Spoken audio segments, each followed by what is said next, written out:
खुशी का खजाना है हमारे पास। उम्मीदों का तराना है हमारे पास, है हमारे पास, है हमारे पास। जी हाँ, नमस्कार, स्वागत है आपका हमारे इस YouTube चैनल पर। मैं मुनमुन श्रीवास्तव आपका हार्दिक अभिनंदन करता हूँ। और आज खुश तो बहुत होंगे आप, और खुश क्यों ना हो, क्योंकि हुआ ही ऐसा है। दिल्ली विश्वविद्यालय ने आज आपको खुश होने का सबब दिया है। लेकिन बहुत से ऐसे कैंडिडेट्स भी होंगे जिन्हें अभी सीट नहीं मिली है और वो मायूस होंगे। ये तो वही बात हो गई कि जब फर्स्ट राउंड आया था तो लोग आपको स्पॉट राउंड के सपने दिखा रहे थे। सवाल ये है कि ग्रेजुअली जो है वो आगे बढ़िए। अभी सेकंड राउंड आया है और इसके बाद भी अभी जो है दाखिले की जो प्रक्रिया है, वो प्रक्रिया जो है वो चलती रहेगी। ऐसा नहीं है कि ये प्रक्रिया यही एंड हो गई है। इसीलिए मैंने आपको कहा कि खुशियों का खजाना है। और जो आपको मैंने कल की वीडियो में बताया था कि इस बार जो है वो अपग्रेड के चांसेस बहुत हैं। आपको पूरा वो जो डेटा लास्ट ईयर का बताया था, आप चाहें तो उस वीडियो को जाकर फिर से भी देख सकते हैं। क्योंकि उस वीडियो को करने के बाद मुझे कई ऐसे फ़ोन कॉल्स मिले जिसमें उन्होंने कहा कि आप सर बच्चों को बरगला रहे हैं। हमने कहा कि अगर हम बरगला रहे हैं तो फिर तो इसका मतलब यह है कि जो बाकी लोग क्या कर रहे हैं वो तो वही जानेंगे। जिन्हें दिल्ली विश्वविद्यालय का डी भी नहीं पता, वो जो है वो लगातार जो है वो अपडेट्स दे रहे हैं। और किसी भी चीज़ के 2 घंटे 3 घंटे 4 घंटे पहले भी उनके चैनल पे आ रहा है कि फला चीज़ हो गई, और इससे बच्चे कंफ्यूज हो रहे हैं। उनके पेरेंट्स फ़ोन करते हैं कि सर क्या ऐसा हो गया। हमने कहा नहीं, ऐसा तो नहीं हुआ है। बोले आप फला जगह दिख रहा है। हमने कहा फिर वही देखिए। क्यों देख रहे हैं आप वहाँ पर?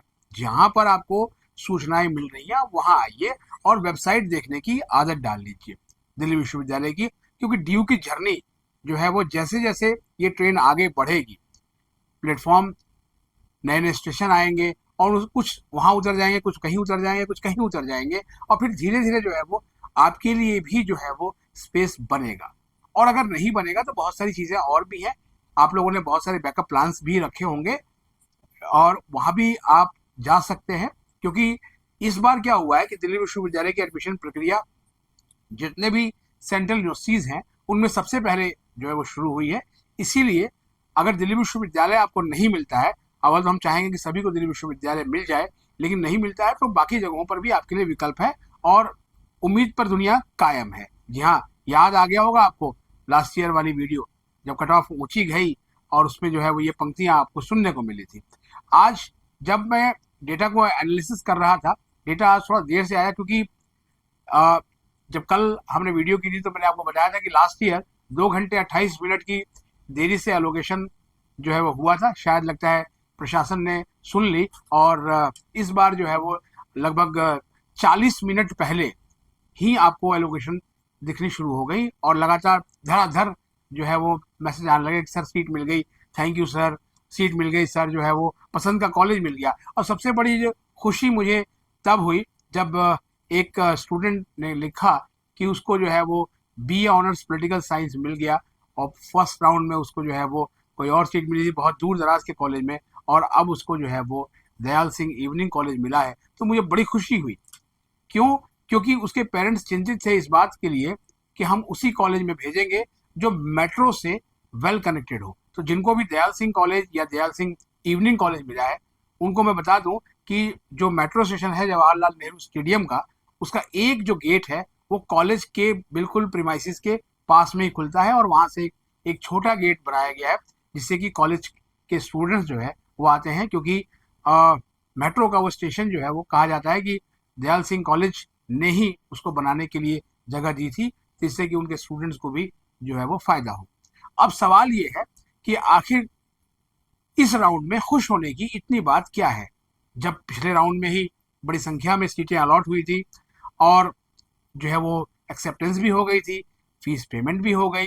तो उसके बाद जो है ऐसे अपग्रेड जो है वो कैसे हो गया? देखिए जो ट्रेंड है ना, मैंने आपको कल भी बताया था कि वो ट्रेंड कमोबेश थोड़ा बहुत 19-20 का फर्क है, वो पिछले साल की तरह ही जा रहा है। क्योंकि पिछले साल और इस साल में एक फ़र्क ये भी है कि इस साल सीयूईटी की जो प्रक्रिया है उसमें बदलाव किया गया था। आपको पूरे 50 के 50 क्वेश्चंस कंपलसरी थे और नतीजा ये हुआ कि स्कोर प्रोविजनल आंसर की और फाइनल आंसर की में बहुत अच्छे स्कोर दिखे बच्चों को, लेकिन बाद में नॉर्मलाइजेशन का जो चाबुक चला तो उस चाबुक से उनके नंबर बहुत कम हो गए। तो कमोबेश जो है वो बहुत सारे जो स्टूडेंट्स हैं वो उनका जो स्कोर है वो इतना ऊपर नहीं है, जिससे कि जो है वो एक जो कंपटीशन का जो लेवल है वो बहुत ही टफ फाइटिंग की तरफ जा रहा हो, और इसीलिए ये ट्रेंड भी देखने को मिल रहा है। अब बताते हैं आज का डेटा, क्योंकि ये सुनने के लिए आप जो है बेताब हैं। देखिए आज जो डेटा है उसमें न्यू एलोकेशंस हैं वो हैं आपका 24,843, 24,843। ये डाटा है बिल्कुल फ्रेश, जिनको पहली बार सीट मिली है राउंड 2 में। आप देखिए कितना बड़ा नंबर है। लेकिन जब हम इसको कंपेयर करते हैं लास्ट ईयर के डेटा से, तो आपको लगेगा कि अरे ये क्या बात हुई। एग्जैक्ट नंबर है लगभग। लास्ट ईयर 24,869 को फ्रेश अलॉटमेंट मिली थी राउंड 2 में, और इस बार 24,843।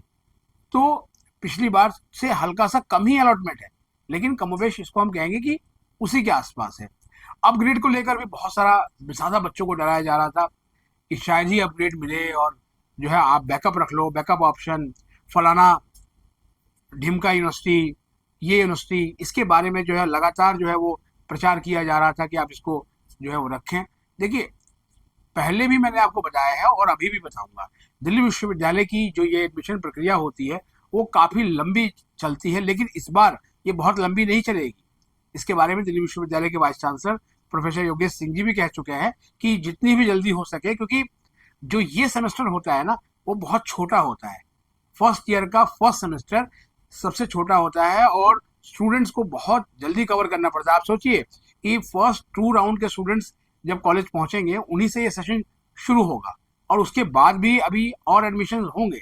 तो जब होंगे तो वो आएंगे तो उन्हें जो है मेकअप करने में कितनी दिक्कत होगी। तो इसीलिए जो है वो विश्वविद्यालय ने कोशिश भी की है कि मेरिट के आधार पर जो मैक्सिमम अपग्रेडेशन किया जाए, ताकि आपको पसंद की जो सीट है वो मिल जाए। और इसीलिए अपग्रेडेशन का जो नंबर है वो इस बार बहुत ज़्यादा है। यहाँ तक कि आप जो है वो इसको कंपेयर करें अगर पिछले साल से, तो वो उसी वैसा ही मिलेगा, लेकिन जिस हिसाब से अनुमान लगाए जा रहे थे उस हिसाब से ये नंबर बहुत बड़ा है। 27,314, जी हाँ 27,314 कैंडिडेट्स को अपग्रेड मिला है, और उनके लिए जो है वो मैं ताली बजा सकता हूँ, क्योंकि वो अपग्रेड उन्होंने मांगा और उनको मिला। अब उस अपग्रेड से वो कितने खुश हैं ये मैं नहीं बता सकता, ये तो वही बताएंगे, कमेंट करके बताएं कि वो उस अपग्रेड से कितने खुश हैं। लेकिन इसको कंपेयर करेंगे लास्ट ईयर के डाटा से, तो भी कमोबेश वही स्थिति है। 27,554 को पिछले साल अपग्रेड मिला था, इस बार 27,314 को है। तो फिगर एज इट इज वही चल रही है। अब जो है हम देखते हैं कि जो कैंडिडेट्स हैं जिन्होंने फ्रीज कर दिया है, फ्रीज का मतलब ये है कि अब बस ठप, बिल्कुल स्टॉप यहीं पर, इससे आगे नहीं, वो अपने कोर्स अपने कॉलेज से संतुष्ट हैं और वो 1 तारीख को जो है कॉलेज पहुंच रहे हैं, उनकी संख्या 17,922 हो गई है, 17,922। और एक्सपर्ट कहते हैं कि जो फ्रीज हो जाते हैं जो नंबर्स, एक्चुअल एडमिशन जो है वो उसी को माना जाता है। तो 17,922 जो है वो कैंडिडेट्स ने फ्रीज किया है। और जब राउंड 1 खत्म हुआ था तो फ्रीज करने वालों की जो संख्या थी ना वो थी 16,126। यानी आप देखिए कि इसमें जो बदलाव हुआ इस डाटा में वो बहुत थोड़ा सा ही है, 1796 का, यानी कि अराउंड 1800 के आसपास जो है कुछ और जो है वो बच्चों ने मन बनाया कि नाना करते प्यार तुम्ही से कर बैठे, तो उन्होंने कहा कि जो है वो फ्रीज कर दें, और फ्रीज करके वो सेटल हो गए। क्योंकि सेटल होना इसलिए ज़रूरी है क्योंकि कहीं पर भी जो है वो जाके आपको जो सीट मिलेगी, और ये प्रेफरेंसेस जो है वो आप ही की बनाई हुई है, आप ही की प्रेफरेंसेस में से ही आपको सीट अलॉट हो रही है। तो ये अलग से कहीं दिल्ली विश्वविद्यालय के प्रवेश शाखा ने आपको अलॉट करके नहीं दिया, आपसे पूछा है और आपकी मेरिट को मिलाया है, आपकी कैटेगरी को मिलाया है, आपकी प्रेफरेंसेस को देखा है, तभी आपको सीट मिली है। तो ये संख्या 17,922 रही है जिन्होंने फ्रीज कर दिया है। अब सवाल ये उठता है कि जिनको सीट नहीं मिली वो क्या करेंगे, वो अगली सूचना की प्रतीक्षा करें। सबसे पहली तो बात यह है। इसके अलावा जो गर्ल्स कैंडिडेट हैं दिल्ली में रहने वाले, उनको एनसीपैप की पहली कट ऑफ आ गई है। उसमें अगर पसंद का कोर्स मिल रहा है, हालांकि वहाँ केवल 2 ही कोर्स हैं, बीए और बीकॉम प्रोग्राम, तो उनको ले सकते हैं। SOL में भी कई कोर्सेज हैं, आप SOL से भी कर सकते हैं।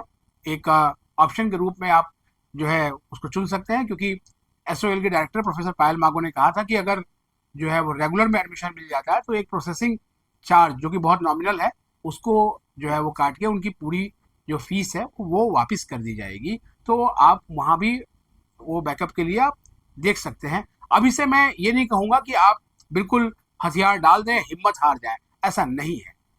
किसी भी निजी संस्थान के मुकाबले आज भी मैं कहूँगा दिल्ली विश्वविद्यालय में पढ़ना काफ़ी सस्ता है। और सबसे बड़ी बात यह है कि दिल्ली विश्वविद्यालय की डिग्री जो है वो पूरे विश्व में एक उच्च स्थान रखती है। और बार बार मैं कहता हूँ कि मुझे फक्र है कि मैं दिल्ली विश्वविद्यालय का एलुमनी हूँ। आज उन सभी को मैं बधाई दूंगा जिनको कि आज सीट मिली है और जिनका अपग्रेड हुआ है। और आपकी उम्मीदों पर मैं खड़ा उतरा, और कल मैंने जो है वो बुलंदशहर से लौटते हुए जो आपको अपडेट दी थी, जिसके बारे में पहले से सूचना दी थी, वो बिल्कुल 16 आने जिसे कहते हैं वो 24 कैरेट गोल्ड की तरह जो है वो खरी उतरी, और आप सबके चेहरे पर उससे खुशी भी आई। हमारे चैनल पर नए हैं, चैनल को सब्सक्राइब कर लें और इसे अपने दोस्तों के बीच शेयर करें। मिलते हैं एक और एपिसोड के साथ, तब तक के लिए नमस्कार।